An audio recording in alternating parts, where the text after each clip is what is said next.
तो जैसे ही ये मूवी स्टार्ट होती है हमें दो भाई दिखाए जाते हैं, जिनमें एक भाई का नाम होता है जेफरी और दूसरे का नाम होता है कोरी। दोनों ही भाई मेडिकल फील्ड में थे। उन दोनों ने सिटी के हर हॉस्पिटल के इमरजेंसी नंबर्स को ट्रैक किया हुआ था, जिससे होता ये था कि जो भी इंजर्ड इंसान हॉस्पिटल में कॉल करता था वो कॉल इनके पास भी आती थी, जिससे ये दोनों भाई फौरन उस इंजर्ड इंसान के पास पहुंच जाया करते थे। तभी हम देखते हैं कि एक लड़की हॉस्पिटल में कॉल करती है और वो बताती है कि मेरा हार्ट टूट गया है। ये सुनकर वो दोनों भाई अपनी एम्बुलेंस लेकर उस लड़की के घर पर चले जाते हैं। वहाँ पहुँचकर ये दोनों भाई उस लड़की को अपने साथ ले जाते हैं।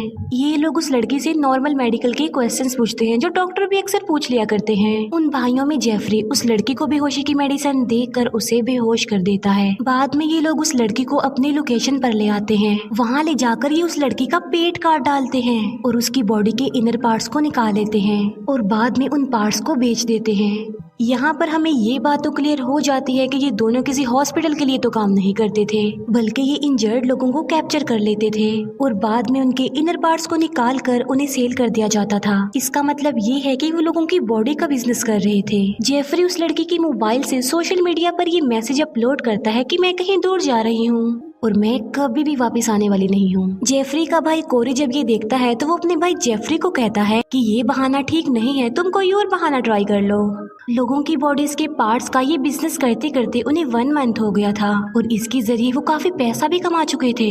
उन दोनों भाइयों में जो जेफरी था वो इतना चालाक नहीं था जितना कि कोरी था। कोरी अपने भाई को कहता है कि मेरे भाई, मैं तुमसे बहुत प्यार करता हूँ और मैं तुमसे वादा करता हूँ कि मैं तुम्हें कभी भी नहीं छोड़कर जाऊंगा। इसके बाद हमें एक लड़की दिखाई जाती है जिसका नाम होता है सिंडी। सिंडी अपनी फ्रेंड्स के साथ एक ट्रिप पर आई होती है। स्केटिंग करने के दौरान उसका पाँव एक पत्थर से टकरा जाता है, जिससे सिंडी के पैर की हड्डी टूट जाती है। तब सिंडी एक हॉस्पिटल में कॉल करती है और ये दोनों भाई उसे लेने के लिए चले जाते हैं। कोरी उन फ्रेंड्स को कहता है कि एम्बुलेंस में सिर्फ पेशेंट जा सकता है, उसकी फ्रेंड्स अंदर नहीं जा सकती, इसीलिए उन्हें बाहर ही वेट करना होगा। और फिर सिंडी उनके साथ एम्बुलेंस में चली जाती है। हर पेशेंट की तरह जेफरी सिंडी को भी बेहोश कर देता है और वो सिंडी के सर पर हाथ फेर रहा था। ऐसा फील हो रहा था कि जैसे वो उसे जानता हो। फिर दोनों भाई सिंडी को भी अपनी लोकेशन पर ले आते हैं और बस थोड़ी ही देर बाद वो उसके भी इनर पार्ट्स निकालने वाले थे, लेकिन जैसे ही कोरी उसकी बॉडी को काटने वाला होता है उससे ये नहीं हो पाता। ये एक्सपीरियंस उनके साथ फर्स्ट टाइम हुआ था कि वो किसी को काट ही नहीं पा रहे हैं। जेफरी कोरी से कहता है कि हम ये काम बाद में कर लेंगे, हम इसे बाद में काटेंगे। तब ये सुनकर कोरी वहाँ से चला जाता है। तब जेफरी फिर से सिंडी के सर पर हाथ फेरता है और उसे गौर से देख रहा होता है। सिंडी को जब होश आता है तो वो खुद को एक रूम में बंधा हुआ पाती है। वो कैमरा की तरफ देखकर कह रही होती है कि प्लीज मुझे यहाँ से जाने दो, लेकिन उसकी कोई भी बात नहीं सुनी जाती। वहाँ पर कुछ कपड़े पड़े हुए थे और सिंडी उन्हें पहन लेती है। सिंडी खुद को वहाँ पर पाकर काफी दुखी होती है और वो काफी रोती भी है। फिर कोरी सिंडी के लिए खाना लेकर आता है, लेकिन सिंडी उस खाने को फेंक देती है। ये देखकर कोरी को उस पर गुस्सा आ जाता है, लेकिन सिंडी हाथ पैर मारते हुए उसे टांग मार देती है, जिससे कोरी को सिंडी पर बहुत गुस्सा आता है और वो सिंडी को कहता है कि तुमने मुझे मारकर अच्छा नहीं किया, देखना तुम्हें इसकी बहुत भारी कीमत अदा करनी पड़ेगी। फिर ये कहकर कोरी वहाँ से चला जाता है। फिर हम देखते हैं कि जेफरी सिंडी की बॉडी पर लगा हुआ खून साफ करने लगता है। तब फौरन से सिंडी को होश आ जाता है और वो जेफरी को भी एक टांग मार देती है। जेफरी कहता है मैं तो तुम्हारे लिए खाना लेकर आया हूँ, लेकिन सिंडी बगैर उसकी कोई बात सुने उसे वहाँ से भगा देती है और खुद खाना खा लेती है। कोरी सिंडी की ऐसी हालत देखकर काफी खुश होता है क्योंकि वो ऐसा ही चाहता था। फिर थोड़ी देर बाद दोनों भाई वहाँ पर आते हैं और वो सिंडी को कहते हैं कि हम तुम्हारे टूटे हुए पैर पर बैंडेज लगाने आए हैं, लेकिन सिंडी उसकी कोई बात नहीं सुनती। तब कोरी उसे धमकी देता है कि अगर तुमने मेरी बात ना मानी तो मैं तुम्हें जान से मार डालूंगा। कोरी सिंडी को कहता है कि मैं तुम्हारे लिए शूज भी लेकर आया हूँ ताकि तुम जल्दी से जल्दी ठीक हो जाओ। कोरी जब सिंडी के पैर को चेक कर रहा होता है तब वो उसकी टांग को और ज्यादा ट्विस्ट कर देता है ताकि सिंडी वहाँ से भाग न सके। सिंडी की अब टांग भी टूट जाती है, उसे काफी दर्द हो रही होती है और वो चिल्ला रही होती है। तब कोरी सिंडी को एक पेन किलर दिखाता है और वो सिंडी को कहता है कि अगर तुम पेन किलर लेना चाहती हो तो तुम्हें मेरी हर बात माननी होगी। ये सुनकर सिंडी उसकी बात मान लेती है और इसी वजह से कोरी उसे पेन किलर दे देता है। लेकिन यहाँ पर हम ये जान पाते हैं कि असल में वो पेन किलर नहीं थी बल्कि वो बेहोशी की मेडिसिन थी, जिसे लेते ही सिंडी बेहोश हो जाती है। सिंडी को जब होश आती है तो वो कोरी से पूछती है कि तुम कब तक मेरे साथ ऐसे ट्रीट करने वाले हो। जिस पर कोरी कहता है कि जब तक मेरा दिल करेगा तब तक। सिंडी उसे कहती है तुम मुझे बेहोश मत करना। ये सुनकर कोरी सिंडी से प्रॉमिस करता है कि आइंदा के बाद मैं तुम्हें बेहोश नहीं करूंगा। रात को जेफरी अपने रूम में आकर एक पिक्चर को काफी गौर से देख रहा होता है और रो भी रहा होता है। उस पिक्चर में जेफरी और कोरी के साथ एक लड़की भी थी जो कि बिल्कुल सिंडी की तरह ही लग रही थी। कोरी जब जेफरी को रोता हुआ देखता है तब वो उसके पास आता है और उसे चुप करवाता है। वो जेफरी को तसल्ली देता है कि इस बारे में इतना मत सोचो।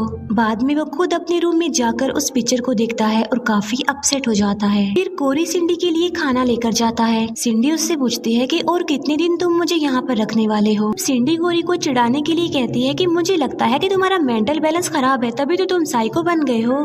बेकसूर लोगों को अपने ट्रैप में फंसाते हो और उनके साथ बाद में इतना बुरा करते हो। कोरी कहता है कि मैं एक शैतान हूँ और मैं तो लोगों की जिंदगी बचाने के लिए ही ऐसा करता हूँ, क्योंकि एक इंसान की बॉडी पार्ट से इतनी सारी जिंदगियां बच सकती हैं। फिर सिंडी जब कपड़े चेंज कर रही होती है तब जेफरी उसके लिए खाना लेकर आता है और वो सिंडी को कपड़े बदलता हुआ देखकर अपना मुंह फेर लेता है। तब सिंडी जेफरी के पास जाती है, तब जेफरी फौरन वहाँ से भाग जाता है। कोरी ये सब कुछ देख लेता है और वो फौरन समझ जाता है कि सिंडी उसके भाई को अपने ट्रैप में फंसाने की कोशिश कर रही है ताकि वो जेफरी की हेल्प लेकर वहाँ से भाग सके। लेकिन कोरी चेक करना चाहता था कि जेफरी यानी उसका भाई सिंडी की तरफ जाता है या फिर उसी की तरफ रहता है, इसीलिए वो चुपचाप सब कुछ देख रहा होता है। सिंडी कैमरा के सामने आकर कोरी को कहती है कि मैं जानती हूँ कि तुम मुझे देख पा रहे हो।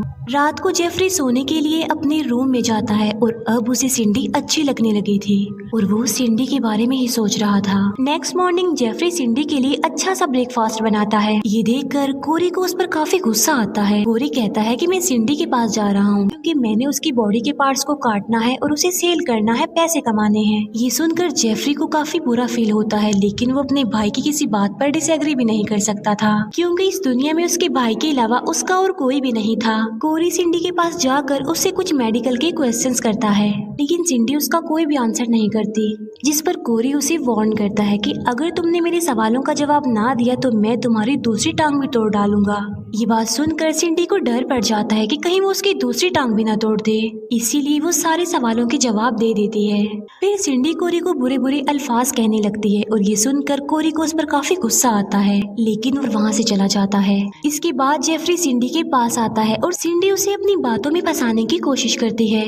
वो उससे कहती है कि तुम बहुत अच्छे हो और मेरे साथ काफी अच्छे से ट्रीट करते हो और मैं तुम्हें लाइक करने लगी हूँ। और ये सब कुछ कोरी भी देख पा रहा था कैमरा के थ्रू। कोरी ये सोचने पर मजबूर हो जाता है कि मेरा भाई उसके ट्रैप में फंसता जा रहा है। सिंडी जेफरी से पूछती है कि तुमने मुझे अभी तक क्यों नहीं मारा, क्यों मुझे जिंदा रखा हुआ है। तब जेफरी वही वाली पिक्चर सिंडी को दिखाता है और बताता है कि ये लड़की हमारी बहन थी जो बिल्कुल तुम्हारी जैसी लगती है। उनके पेरेंट्स की डेथ के बाद ये तीनों बहन भाई एक जगह पर इकट्ठे रहते थे। फिर कोरी जब कॉलेज गया तब वो अपनी फ्रेंड्स को घर लेकर आने लग गया। ये देखकर कोरी की सिस्टर को काफी बुरा फील हुआ। उसने इस बात की काफी टेंशन ली और वो बीमार हो गई और फिर एक दिन वो मर गई। जेफरी ये भी बताता है कि कोरी ही मेरी बहन की मौत का रिस्पॉन्सिबल है।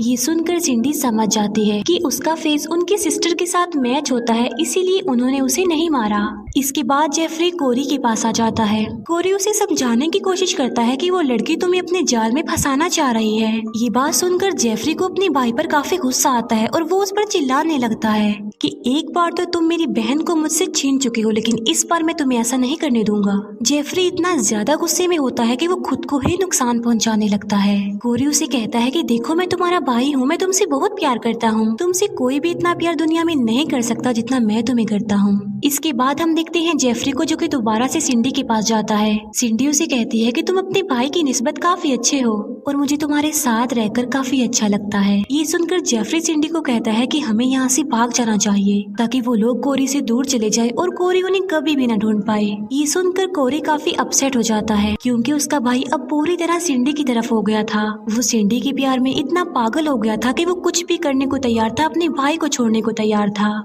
इसके बाद कोरी जाता है जेफरी के पास और वो उसे अपने साथ काम पर ले जाता है। जब वो लोग वापस आते हैं तब उनके साथ एक लड़का भी होता है जो कि जाहिर है उनका विक्टिम था और अब वो उसकी बॉडी के इनर पार्ट्स को निकालने वाले थे। कोरी सिंडी को बांध देता है और वो उसे कहता है कि अब मैं तुम्हें कुछ दिखाने वाला हूँ। सिंडी उसे काफी मना करती है कि वो ऐसा ना करे, लेकिन वो उसकी कोई बात नहीं सुनता। वो उस लड़के को बांध कर होश में लेकर आता है और सिंडी की आंखों के सामने ही उसकी बॉडी के इनर पार्ट्स निकालने लगता है। वो लड़का दर्द की वजह से काफी चिल्लाने लगता है और सिंडी को भी ये सब कुछ देखकर काफी बुरा फील होता है।